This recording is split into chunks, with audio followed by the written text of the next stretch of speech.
So I just would like to begin with thanks to Steve and to Enrico for kind of setting everything up and making everything kind of work so smoothly. So today I intend to talk about two figures. The first is Nakai Masakazu, and the second is Watsuji Tetsuro.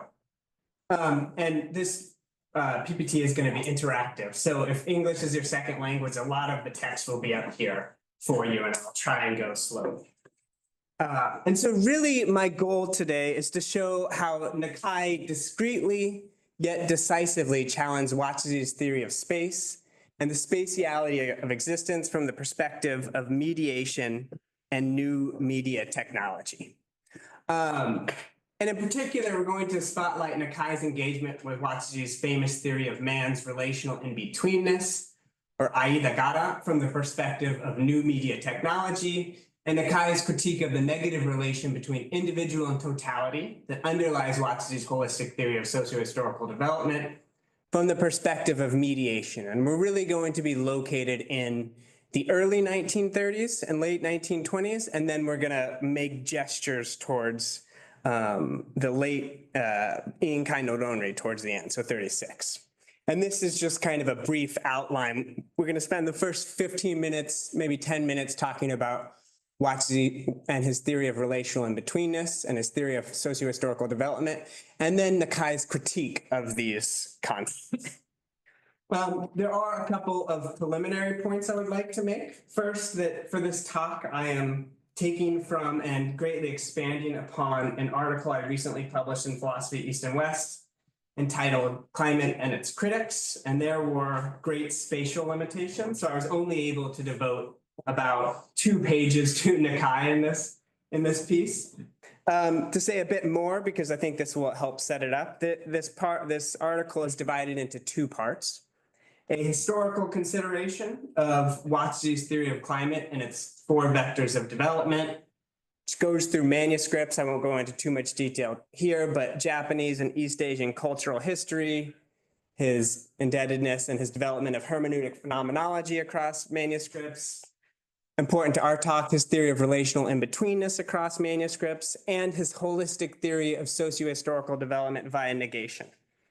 Now, the second part of this talk is a critical consideration of the various standpoints from which Watsuji's Kyoto School peers engaged his theory of climate. And this includes private criticisms, as in a February 1930 letter from Nishida Kitaro to Watsuji on the topic of, to link back to Professor Utabe's presentation, on the topic of hyogen, on the topic of expression, explicitly in public, as was the case with Tosaka Jun and his really highly inflammatory critiques in 1932 and 1937 of Nakai, and what was most frequently the case, coded. And these are public critiques that are rendered in code, as was the case, I argue, with Miki Kiyoshi, Nakai Masakazu, and Hayashi Tatsuo. Now, this question of a coded critique is, I think, key to understanding the dialogues that were going on between Kyoto School philosophers,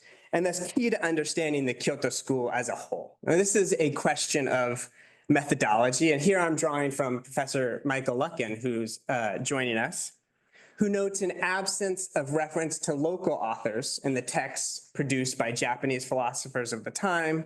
And what matters, Luckin continues, is that local knowledge is almost always needing to go through external mediation in modern Japan. And as a result, intra-Kyoto School engagements often obscured their references to each other, confirming to the then current practice of excluding Japanese and all Asians from its discourse.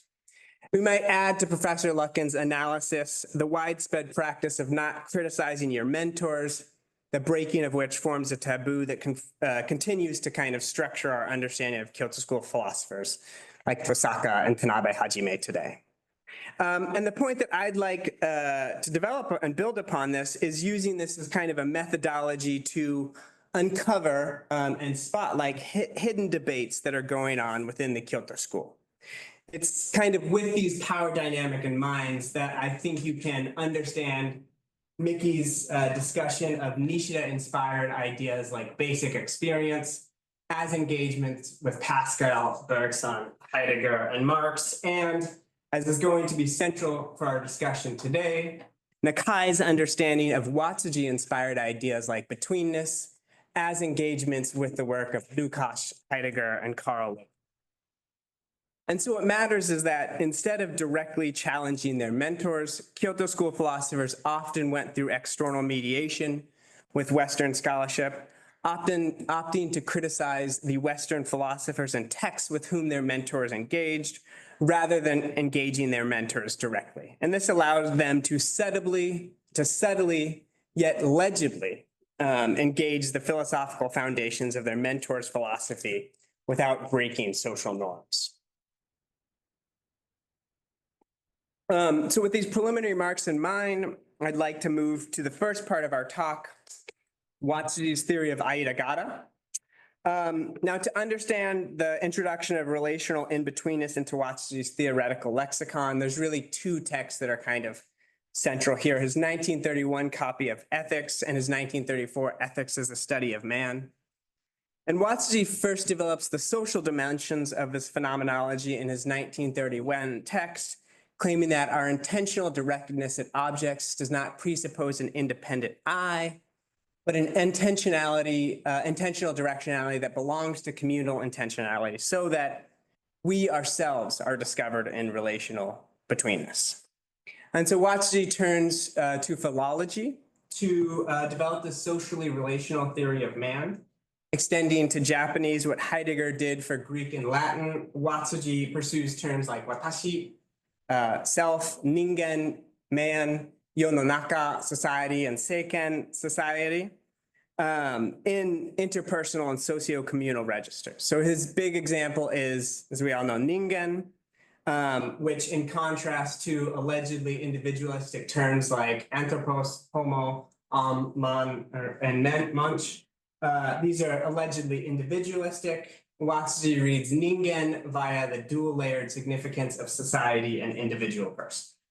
So here, ningen connotes not only the individuality of anthropos, but our connection with others, signifying mutual interpersonal mediation.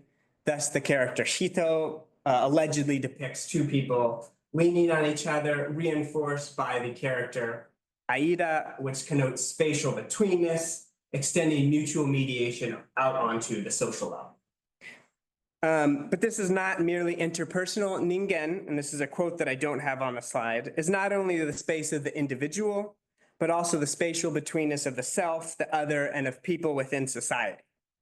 So Watsuji unpacks this individual-society relation through further philological analysis, noting that shakai, society, was primarily expressed by seiken and yononaka in Japan.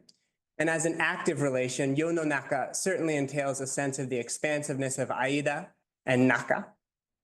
And he concludes that when people grasp society as seiken or yononaka, they got its spatial and temporal character, its climatic and historical character. So he concludes, as an active relation, this is a communal form, but also this active relation unfolds in the action of individuals, and so we find the dynamic unity of active relations at the basis of existence.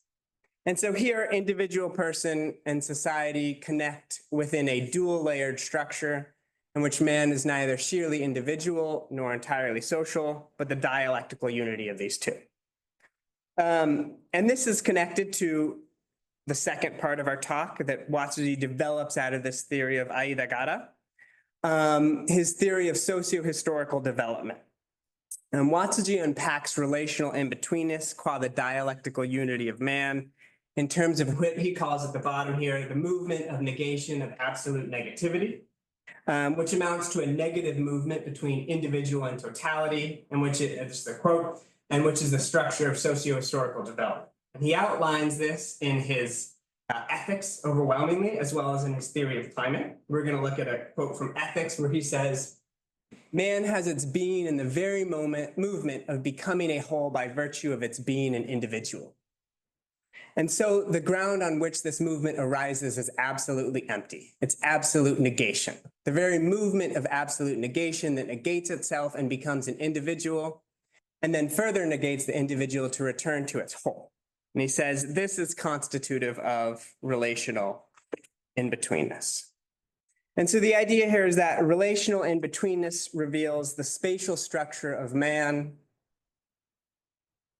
Relational in-betweenness reveals the spatial structure of man and the intersection of individual person and the whole of society. And negative activity opens this relation developmentally. So our question is, how does negativity connect to sociality, to the dual layered character of man as both individual and social whole? Key here is a broader Kyoto School discourse on mutual determination, negation, and contradiction in the 1930s. Now, much as for Kyoto School philosopher and founder Nishida Kitaro, the individual is enveloped and determined by the environment. At the same time, it is not determined by the environment, and on the contrary, determines the environment. For Watsuji too, we as historical beings are conditioned by the social, historical, and natural environment, our climate that we grew up in, yet can change this environment or climate through our actions. Rephrase, the individual negates society in its activity, but precisely by doing so, reforms and reproduces the social historical work forward. Likewise, society negates the individual person in its formation while relying on the individual for its own development. So Watsuji writes, the individual person dies, the space between them changes, but through this unending death and change, man lives and the space between them continues. Through ceaseless endings, there is endless continuity. Now, in foregrounding the life of society at the expense of individual death, Watsuji reveals his shared Kyoto School interest in the totality of society as it unfolds historically, in the holistic process of socio-historical development. The idea is that from the perspective of society as totality, this mutually determinative activity between individual and society is itself constitutive of the negative movement of history. And this means for Watsuji, that was the last, what I just said. And so this means for Watsuji that the various collectives and unions that humans create form systems that intrinsically develop according to a set order. They are not to be understood as static social structures, but as active and evolving systems. They are the realization of negative activity. And I want to pause here for a second because I'm really interested in this concept of totality, in this holistic concept of negative development between individual and social whole. I'm currently writing a book manuscript on Kyoto School and totality. And its aim is to reconsider the concept of the Kyoto School from the perspective of their debates over totality. This is drawing on work by people like Martin Jay on Marxism and totality, and you can't see it, but Henri Lefebvre and La Notion de Totality and the social sciences. And what's really key to the Kyoto School argument for totality is that this holistic claim is not just that all living things are relational, nor simply that relationality gets its dynamic impetus from living things, but something much stronger. This is a claim about life and a claim about subjectivity. At stake here is a new understanding of life and of subjectivity, one that applies to individual and to society as totality. So Watsuji positively cites this problematic theory of Lebensraum by Friedrich Ratzel to this end, but he warns that the life he employs is at most biological life, not subjective, not shutai-taki. Now, developing upon Ratzel, Watsuji claims that climate is shutai-taki, it's subjectivity. His goal is to recover the subjectivity of climate in the same sense as the subjectivity of the body. Here, the social systems constituted by our relational in-betweenness are themselves understood to be subjective, integrated and capable of reproducing themselves forward as a totality. And so, by marshaling the concept of negation, Watsuji's theory of climate foregrounds not only our spatial immersion in and with climate, but also climate as historical climate, as a historical process whereby climate as a totality develops itself forward. So with all that in mind, we can now broach the topic of Nakai's critique of Watsuji. So we can move on to our man Nakai here. So now I'd like to transition into part 3 of my talk, Nakai's critique of relational in-betweenness from the perspective of media. Nakai entered Kyoto Imperial University in 1922, 3 years before Watsuji joined as an assistant professor. Beyond the university, Nakai became involved in editing and print culture in ways that intersected with Watsuji. Now, Watsuji was, of course, the famous co-editor of Iwanami Shiso, where Nakai published, sometimes along Watsuji. And Nakai was assistant to the editor of Tetsugaku Kenkyu at the Kyoto Imperial University Philosophy Journal, where Watsuji published, sometimes along Nakai. And this experience with print informed Nakai's engagement with Watsuji and with his theory of relational in-betweenness.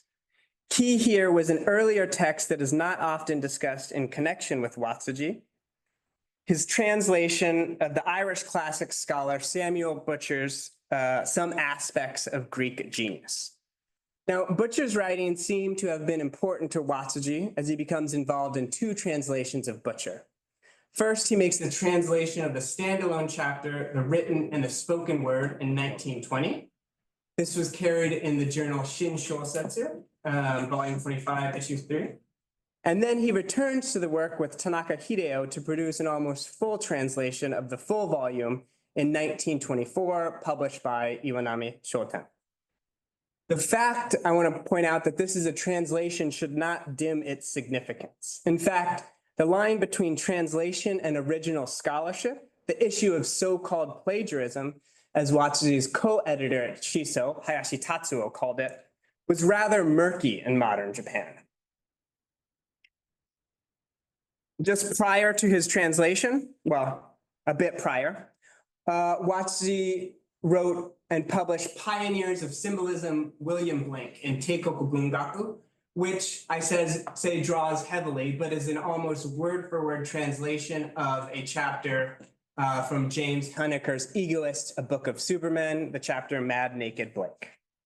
Now, Butcher's text held dual fascination for Watsuji. First, in connection with Watsuji's interest in Nara, Japan's Greco influence, which is central to his Koji Junrei, his pilgrimages to the ancient temples of Nara in 1918.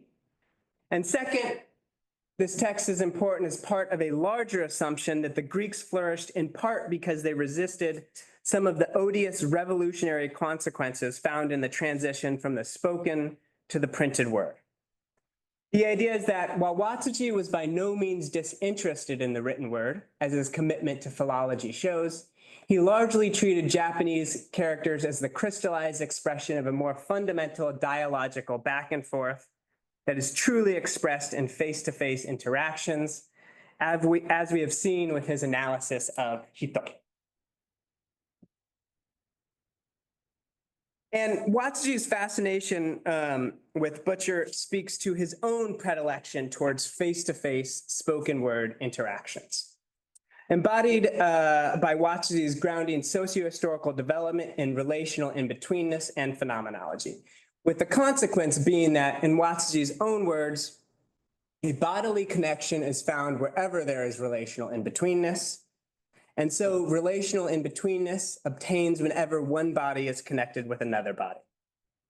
Thus, as scholar David Johnson has noted, Watsuji almost always equates the aidagara relation with the embodied and face-to-face interactions that takes place between people. Now, it's this predilection towards face-to-face spoken word interactions that Nakai challenges. As I'm sure many of you have already realized, Nakai too draws from Butcher, in particular from the written and the spoken word. And it's reasonable to presume that Nakai read Butcher by way of Watsuji's translation. Key here was Nakai's draft on collective beauty, Shudan B, in May 1929, redrafted and printed as The Significance of Collective Beauty in the Osaka Asahi newspaper in July. I think that's 1929. The date on there might be mistaken, so I'll have to check that. I'm sorry.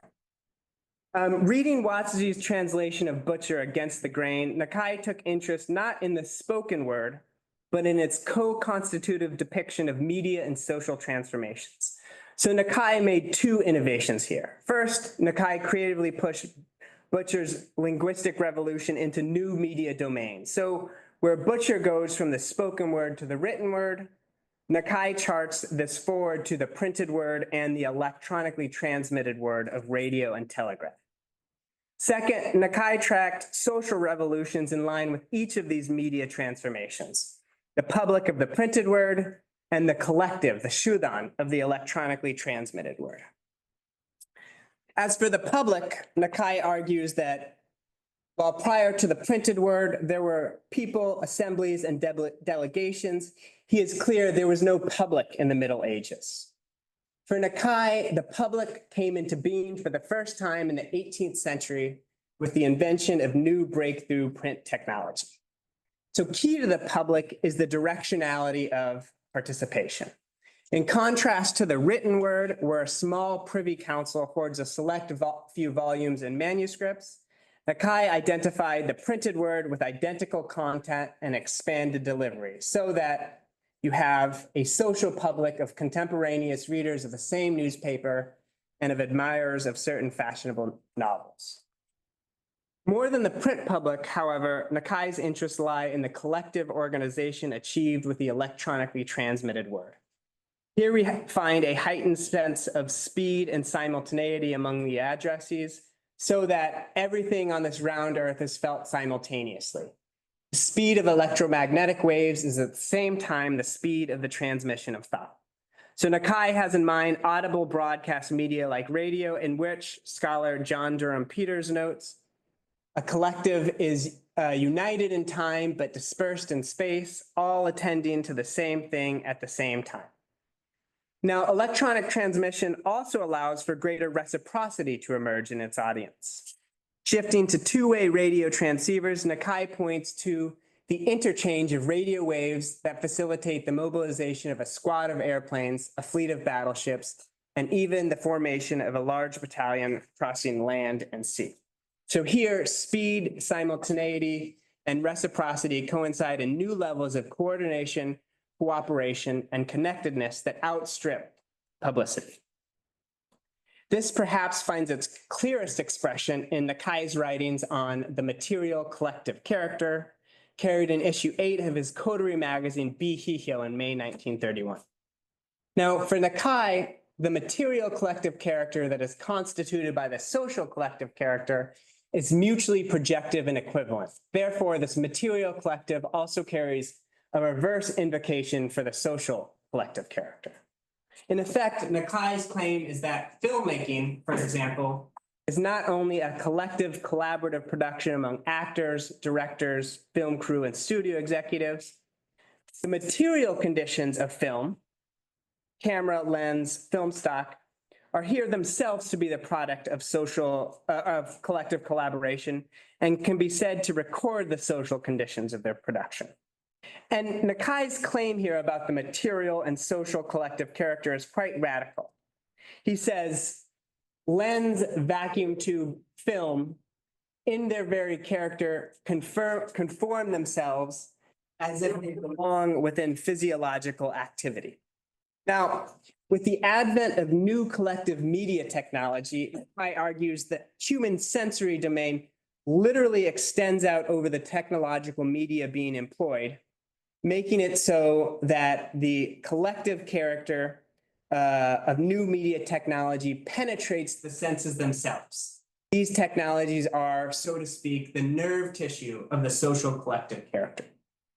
And so much as Watsuji aims to recover the subjectivity of climate in the same sense as the subjectivity of the body, Nakai aims to make clear the way in which collective subjectivity, made possible by new media developments, has the same sense as the subjectivity of the body.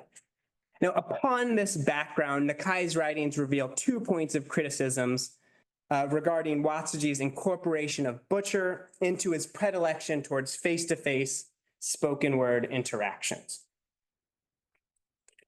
The first is that in theorizing the social forms of the public unique to print, Nakai's text suggests that Watsuji, to quote David Johnson in another context, reduced the mediated and disembodied relationship between writers and their reading audience into the to and fro of living and embodied exchanges such as conversations, assuming the social relations of print conform to the spoken word. Nakai's second criticism of Watsuji is that he neglected the impact of new media technologies on social forms, and with this, the presence of intermediate forms of collective subjectivity. In effect, Nakai's texts reflect the concern that Watsuji single-mindedly takes the social relations of face-to-face spoken word conversations as a standard for relational in-betweenness, and so fails to capture the intermediate forms of collective subjectivity made possible by new media technologies. And so this is just part one. This critique of Watsuji's theory of aidagara, in the same way, so let me rephrase that, in the same way that aidagara moves into a socio-historical theory of development via negation, Nakai's critique of Watsuji's theory of aidagara kind of penetrates and becomes a critique of Watsuji's theory of socio-historical development from the perspective of media technology and mediation.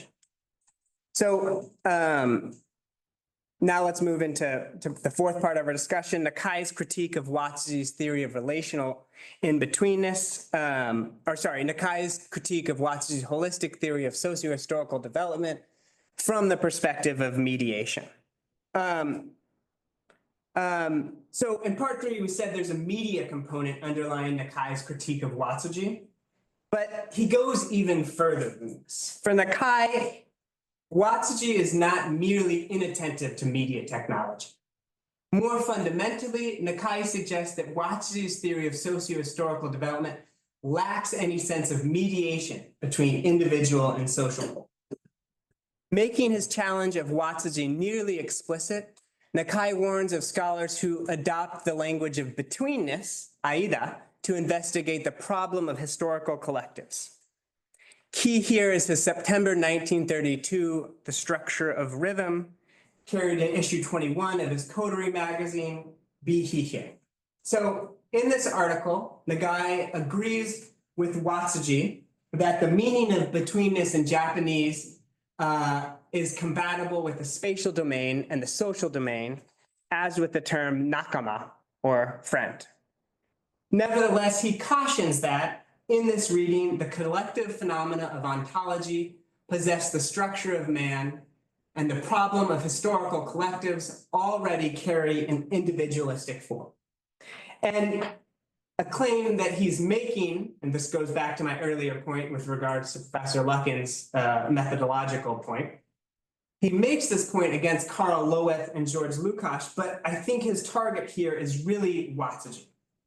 What Nakai is here suggesting is that Watsuji treats collective phenomena individualistically, and so lacks any robust sense of how intermediate levels of sociality, publics, reader publics, collectives, mediate individual and social whole in the process of socio-historical development. Now, Nakai's critique here resonates with recent scholarship highlighting the primacy of two-person communities in Watsuji, like the husband-wife relation. So this, Watsuji himself uses this term, two-person communities. I took it out in the interest of time. Here I'm quoting from a scholar named Higaki Tatsuya, whose work I really admire. The critique is that for Watsuji, the two-person community remains the basis of everything. And you only arrive at a broader three-person community when, scholar Higaki Tatsuya writes, the privacy of the two persons is negated and the road is open to a public space, the family unit. This means that a community of siblings is just a three-person variant of the parent-child relation. And I have the original Watsuji at the end of the slideshow if you want to kind of go through the text together. Now, Watsuji similarly derives three-person plus communities from face-to-face spoken word interactions. Thus, the earlier mentioned relational in-betweenness the earlier mentioned relation between author and reader is neither mediated nor disembodied, but shows the relational in-betweenness as a fact before our very eyes. And so the takeaway here for both Nakai and Higaki is that in Watsuji, the face-to-face spoken word structure first and foremost formulates our relational in-betweenness with an other, which then serves as the spatial moment concretized in climate and other wider social structures. Now, Nakai's intervention is to pursue this spatial moment not by way of a direct negative relation between individual and totality, but as crucially mediated by intermediate forms like collective subjectivity. So moving forward, Nakai thinks about the problem of historical collectives via new terms and new conceptual frameworks. Key here is his logic of the committee, serialized in Seikai Bunka, Nakai's successor magazine to Bihihyo from January to March 1936. Now, Nakai's logic of the committee is sometimes talked about the culmination of Nakai's work. And I kind of see it totally different as a radical break from his previous work, but we can discuss that elsewhere. More generally, I'm just saying I won't be able to do this work justice, but I do want to briefly focus on this diagram, which Nakai offers for his committee structure and that I've rendered in English. And more specifically, I want to think about how Nakai tries to use this structure to realize intermediate forms of sociality, like the collective or the committee, and the masses. And what's really important here is his use of the term subjectivity, or shutaisei, in the right half of the diagram. More specifically, Nakai tries to catalyze subjectivity on the level of the masses. The goal of the logic of the committee is to create a recursive movement of negation that can bring about what he calls true subjectivity in the masses, a dialectic of self-mediating transformation, which connects with a number of the points Professor Heisig's raised.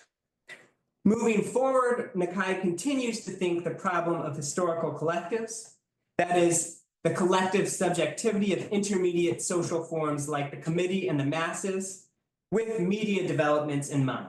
This is evident from another of Nakai's media developments, his tabloid newspaper Doyobi. So in the editorial for issue 19, the collective is seeking a new language. Nakai says that with the printed word, millions of people could speak and sing with other millions of people, but people didn't speak with each other. Today, newspapers only given one-sided sermons and a stream of advertisement. And he laments that the people remain deaf and mute in the collective.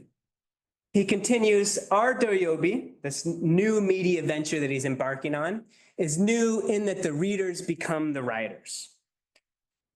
He says, we are seeking a new language in which the voices of the thousands of the people of this Doyobi could eventually become the reciprocating voices of tens of thousands, of millions, of billions of people talking with each other, so that we, the deaf, are acquiring collective language. Now, to be clear, these historical collectives are not historical just because they are constituted historically. They are also historical because they have the power to shape historical development. In other words, these intermediate social forms that mediate individual and social whole, like the collective, the committee, the masses, are imbued with the power to intervene in socio-historical development. Thus, about a month after this previous editorial, Nakai writes another one in issue 22 of Doyobi, where he says, claiming that you know society is going to get worse is like claiming you have knowledge of the entirety of history, of the entirety of the force of dialectics. Is this really the case? Does history traverse a path schematically from one point to another, like a line drawn on a map? Do we simply observe it from the sidelines and welcome its arrival? Of course not. It is by people becoming aware of what is lacking and advocating for its correction and improvement that history and everyday life changes in the right direction. This is really important. There is no singular hero. There is no individual that could reduce the price of the plainest cut of meat by even 1 cent, no matter how loud the speech. And I'd like to pause here with the idea of correction and improvement because Nakai has this interesting line in the logic of the committee where he talks about how it's these errors that propel historical progress. And he has this general historical logic grounded in the intersection of media and social forms. And so what I want to emphasize is that both in terms of theory and practice, Nakai's thought is grounded in the idea that intermediate forms of collective subjectivity that emerge in tandem with breakthroughs in media technology, like the public, the collective, the committee, and the masses, have the power to mediate individual and social whole, shaping daily lives, impacting society, and obtaining and driving historical development.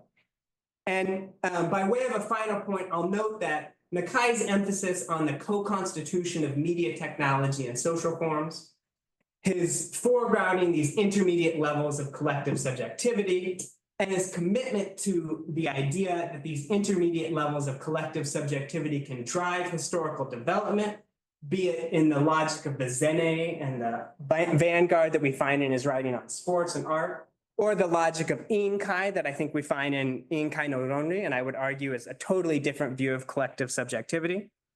That this view of the intermediate social whole presents a challenge not only to Watsuji, but to the broader individual totality standpoint that informed Kyoto School thinkers like Nishida, Miki, and Tanabe's writing on historical development throughout the 1930s. A topic that, in a shameless bit of self-promotion, I'd like to point out, I am pursuing in my current book manuscript. So today we've gone through Watsuji's theory of relational and betweenness, his holistic theory of socio-historical development, and Nakai's critique of both of these from the perspective of media technology and the perspective of mediation. I'll say thank you very much for your time. 15 minutes for next for question or discussion.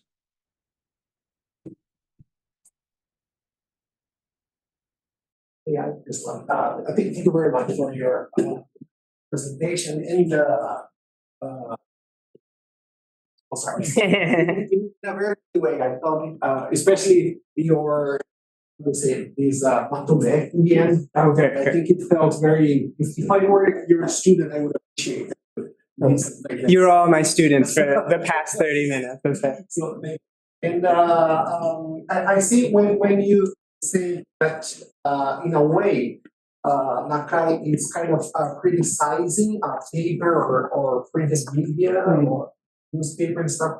I believe it's very similar to the kind of critique that Tosaka, for example, has towards media and stuff. So, but then, at least from your presentation, it seemed that Nakai had some hope in these new forms of media, like electronic, interactive media, that through those new media, like the voice of the people, or maybe Tosaka would say the proletariat could be heard or something.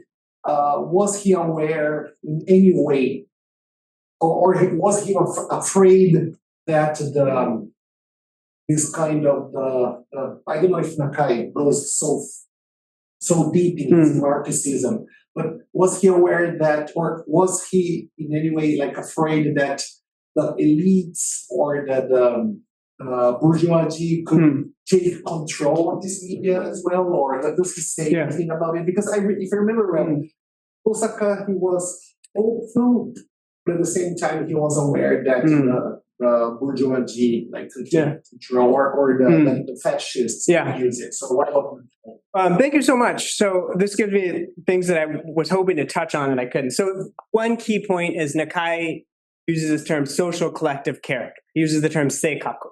Tosaka himself uses the term seikaku to talk about the presence of certain totality on the historical level. So he's clearly inspired by Tosaka from early on. The question of his connection to Marxism, one of the things that Professor Luckin, and I think I've contributed to this, and Fuji Yusuke have noted is throughout Nakai's writings, there's a number of unsourced quotations of Marx. So initially he'll put them in the quotation marks, he drops the quotation marks, and he presents the ideas as if they're his own. So I found like sections of chapter 14 of Capital in his writing. So it looks like he does something similar with Butcher as well, right? Yeah, so I mean, and I think this is the dynamics of citation. Okay. Now, the question of his view of Marxism, maybe my view here might be different, but I think you were pushing back against what I was trying to say. I see the logic of the committee as really a break in how he understands historical formativity. Before the logic of the committee, I think he has an overwhelmingly Bolshevik understanding of revolution. So he uses the term zene, this is all about art. This is avant-garde, but zene is also a translation of vanguard. And he has the idea that the collective is kind of is producing new historical forms from this kind of primordial productive moment. And so I read that as his initial, overwhelmingly vanguardism. Logic of the committee, I think, is inspired by council communism. And this is a more radically democratic understanding of communism. And this is why I think logic of the committee is a break in that the collective is no longer leading historical formation. It is the site in which the masses are able to have this moment of self-mediating transformation. So I think it is deeply socialist inspired by Marx. And I would say it's because he's very attentive of this question of the bourgeois seizing control over technology that he shifts from the Zene theory of the pioneers to the logic of the committee. So that's my view of Nakai. It may not be endorsed by everyone here, but I think that the logic of the committee is really this moment of break where he endorses a different structure of historical formativity. He's explicit about that more in post-war writings on film and things like that, where he introduces the dangers of fascism, capitalism, like he uses the metaphor of like dangling meat in front of the snout or whatever, so leave the animal off the cliff. So there are ways in which, at least at that point, he's addressing it, but I don't know it. I don't come across it maybe as much, and I haven't thought about it the way that you're presenting it. It's really interesting. I would say it's the same methodology that I'm trying to uncover something that's concealed there. So, Also, it feels to me that post-war he turned into, I don't want to use the word to be naive using it, but he almost becomes more pragmatic, right? Because then he tries to be like the mayor of Hiroshima or something, right? The mayor or governor or something, right? Well, he enters politics and stuff, right? I would say even in the interwar, I think the logic of the committee is grounded in things like the Jutaku Mondai, the housing problem, and Kyoto, these local issues. It's grounded in the consumer co-op. So he's pragmatic then, but tomorrow Professor Lekin will be talking about his pragmatism. So I don't want to say anything that I'm sure I'm told is wrong. But thank you. So two hands were over there. I don't know which one first. Or Andy. Okay. Thank you for interesting talk. I'm the philosopher I have only list some Watsuji. And I have some questions or critique of Watsuji because you describe him as something very much about this face-to-face speaking. That's what his Betweenness is about. But maybe I'm biased because I'm an architect. And of course, and I read all English, and it must be much in Japanese that I do not know. But for me, I remember this climate. What was very interesting for me was the role of the artifacts, art and architecture in what is linking culture, and that you did not mention that. To me, that is more what the clue. But it's maybe different takes. Well, I think it's like how he develops it, and so sorry. Even he's can be outdated by politics and different things. I think this role of the artifacts is I find it very interesting. I find this also very, very relevant. And also building to your topic here about today, the artifacts themselves are less important because people are not. I mean, everything is between through the algorithm of the phone. So what is the role of this? What do this Betweenness pass through? So My question was about this artifact that maybe I overinterpreted that aspect of Watsuji, or maybe I just consciously looked at this oral face-to-face. Well, I don't think it would be. I think Higaki puts it pretty. I won't go back to the Higaki, but the idea is that these artifacts get their kind of structure from this kind of phenomenology that he uncovers. So it's not that he doesn't talk about these wider social structures. It's just they're the embodiment of this more fundamental kind of face-to-face. So he kind of expands his analysis outwards. And so this is it's not up here anymore, but I have on my screen a quote where he says, in a two-person community, the I disappears and everything becomes public, but it's only public between the two persons. It's not at all public to everyone else. The fact that it's secret and hidden makes the communion of two people even stronger. So it's not that he ignores these wider social structures. It's that they're kind of the embodiment of something more fundamental, and that's this kind of phenomenological orientation in Watsuji. Is he using kosher? What is he using for? For which one? Public. He's a kokyo. Kokyo teki. So he says, 右のごとく二人の共同体においては、私は証明し、すべてが共同的になる。Yeah. So, Tabe? Thank you for a very informative lecture. So, my question is as follows. So, when Nakai uses the word ma, so he underlines usually not the spatial element, but the temporal cut down. So, my question is, if this argument has something to do with your presentation concerning intermediation or mediation. Yeah. So thank you so much. So it kind of goes back to what you were saying about kata and form and the question of the collective there.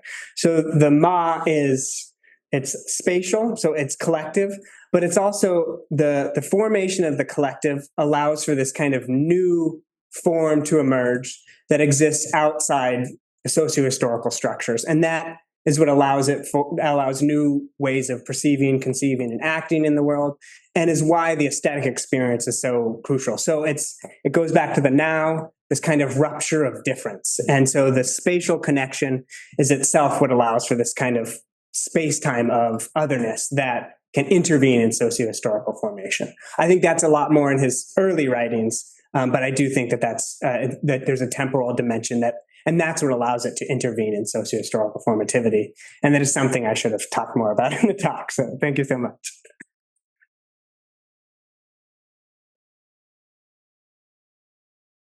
For your presentation. Yeah, it was very interesting for me. And I have one question about 電信された言葉、エレクトリックトランスミティングワード。Yeah, I think this, I agree with your idea, and this concept is so important in Nakai philosophy. I always thinking one question. He don't mention in logic of the community. Yeah. So I always thinking why he don't mention in his main works. If you have any idea. So I've thought a lot about that, and we could open that one up more because I'm sure other people have thoughts. But my own sense is just that he got really involved in the world of print and saw new possibilities that he hadn't previously. So he embarks on all these new kind of print ventures. And so perhaps that's why, the printed word gets more prominence and the electronically transmitted word drops out. But then again, he's involved in film production in this period too. So, I mean, and, so I don't have a good answer.